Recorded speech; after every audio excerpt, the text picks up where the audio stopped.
Hello there, Ddraig back with another video, and this time we're going to have a look at Crynsos' faction Yoka. But first, let's discuss the other Yokas which are available. Now I've done a video on each of these, and I'll just quickly explain the main differences between the three. So the first one I looked at was a Mixu's Yoka, and Mixu created this to help him unlock the characters he created in his various packs he has, like all his Edward Ords 1, 2 and all the others. And so that's mainly based on the Empire. It's got a few select Skaven, Dark Elves, it's got a few different campaigns for you to play through. And each one of those campaigns have its own unique Legendary Ord with a unique skill tree. So you can go in there, have a skill tree, and there's usually an extra section on every single one. Now I've done quite a complex number of videos on those particular ones, and you can check them out later if you want. I'll put the link at the end of this video. And so that's basically what Mixu's does. So all it is, well, I say all it is, but he's created numerous various factions from using his using his campaign Legendary Ords, and he's created a unique Legendary Ord and of course a skill tree. Where the last one I reviewed was Lost Factions by Shaky Withers. That one has is much more in depth.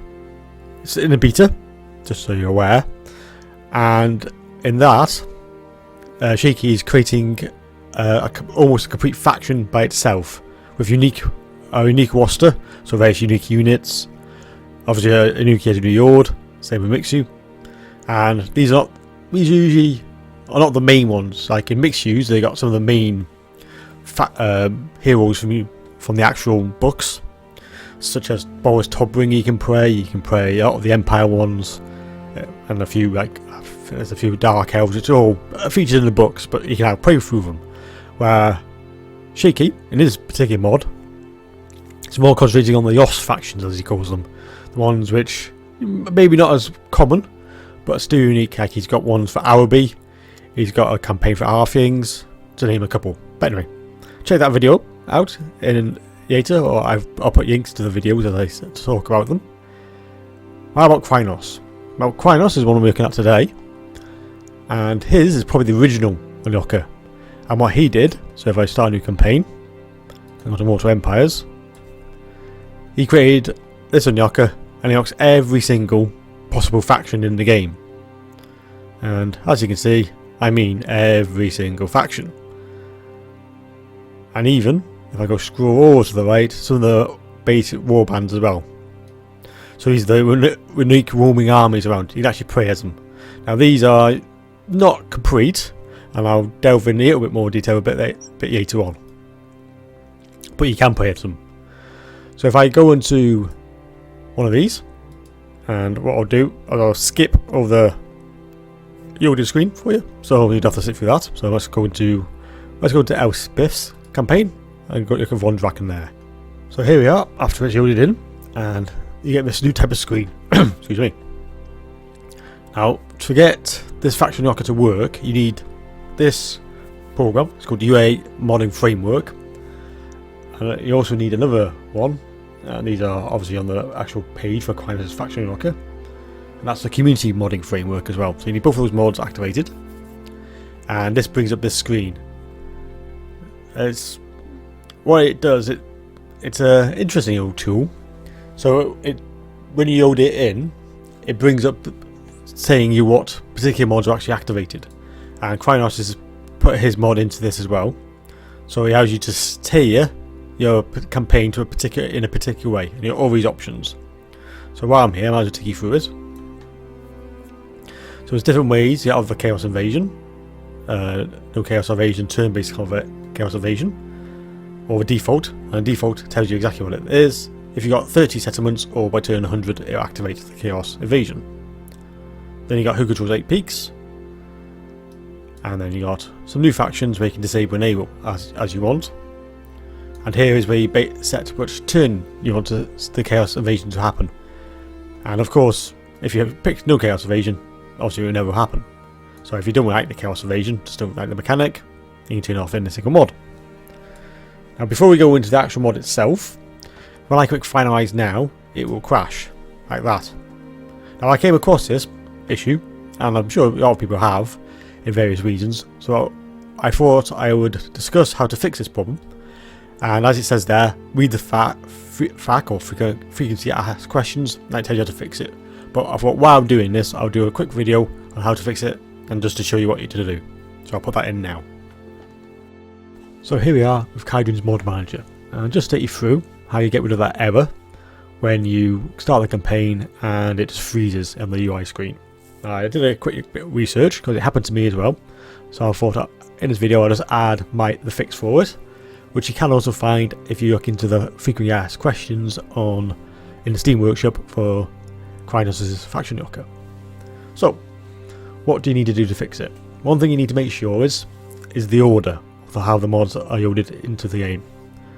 So what we do, as you can see, I have nothing selected at the moment, and I got the latest version of Carolingia's mod manager, and all I've done is sorted by title.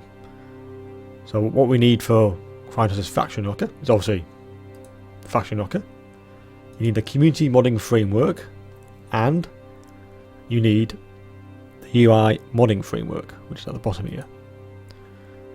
Now what I'm going to do now is just save that. So I'm just going to call it Crynsos locker. Alright, it's always a good idea when you're creating a new compilation of mods is to save it early doors. One, then you won't forget it, and two, it helps when ordering the mods around. So if I click save now, and then I can now launch it now, but I don't know officially what order they're going to go into. So what I do now is quick toggle, and that toggles all the mods, and then quickly toggle it off again, and then I can reload my save. So there it is. As you can see, that's the order they're going to load in. So they're going to go scripting framework first, then the Crynsos faction locker and UI modding framework. Now I don't want that. I want the faction locker to be first. So all I do is highlight it, and click up, and I move it up in the order so it loads this first, then this, then this. And this should work fine. And of course, if you've got, like as you can see, I have a lot of mods. That's unsurprising really, because what my channel is about. When it comes to ordering these things around, you need to on the whole you're not too bad, but occasionally it will cause you to crash, and one of the main reasons for it to crash is that one, the obvious reason, it's not compatible, so always remember the date, and two, it's just loading the wrong mod at the wrong time, and you really want unlockers and overhauls at the top in most cases, pretty much 99 times out of 100 I would say. You definitely want your faction locker and your overhaul if you're using one. That is to say, always make sure that, because Crynsos faction locker is quite complicated, some of the overhauls do need an extra mod to make it work with it. So always check the small print of all the mods you download to make sure it's compatible, and if it isn't, you might need to download an extra mod just to get it to run. But that is how to fix that UI modding error, so you can't get rid of that screen.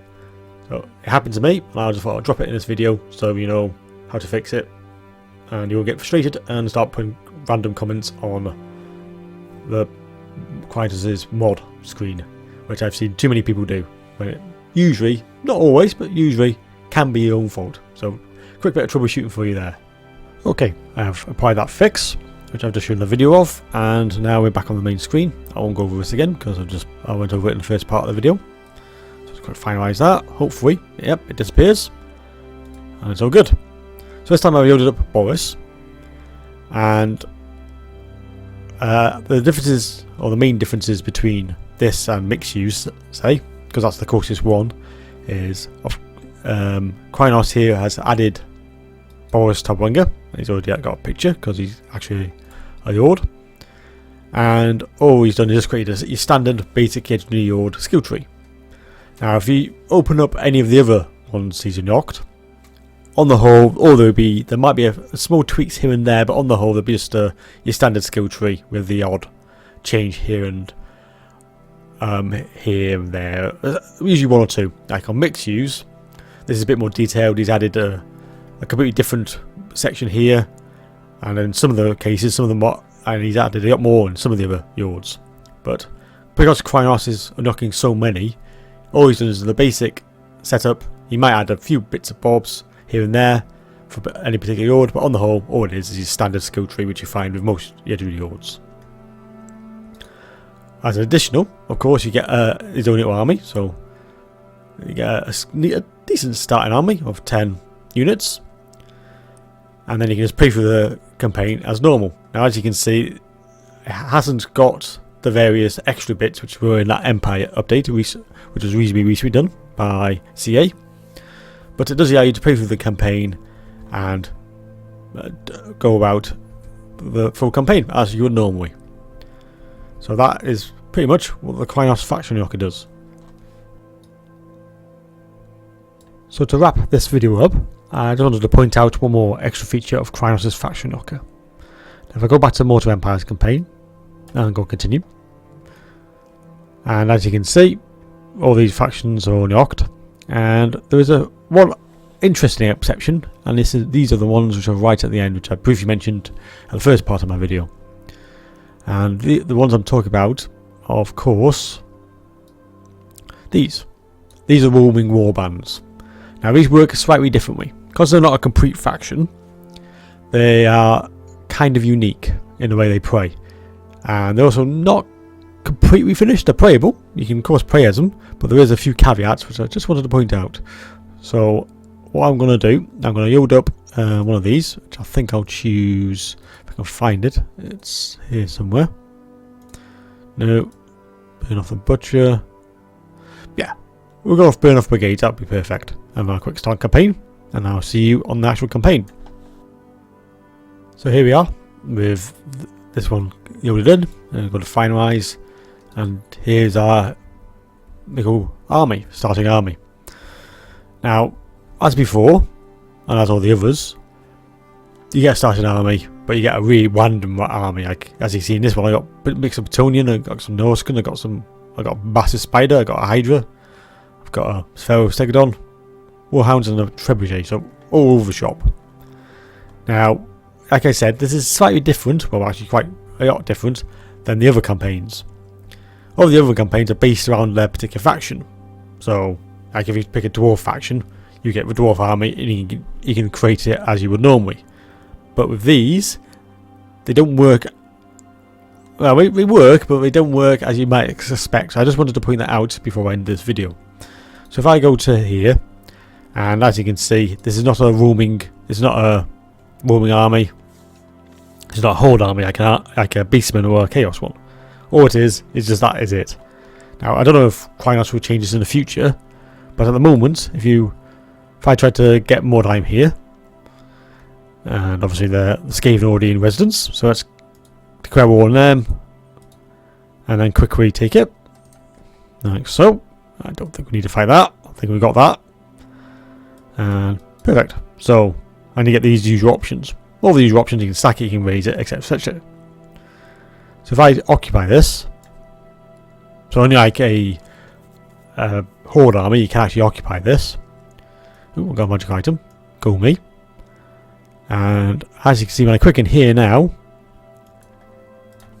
I have a very limited amount of stuff I can build. As in, I can't build anything. Now, as a small caveat, I've played a bit of a campaign with this army. It's quite good fun. It's because the army is so original. It allows you to expand it quite well.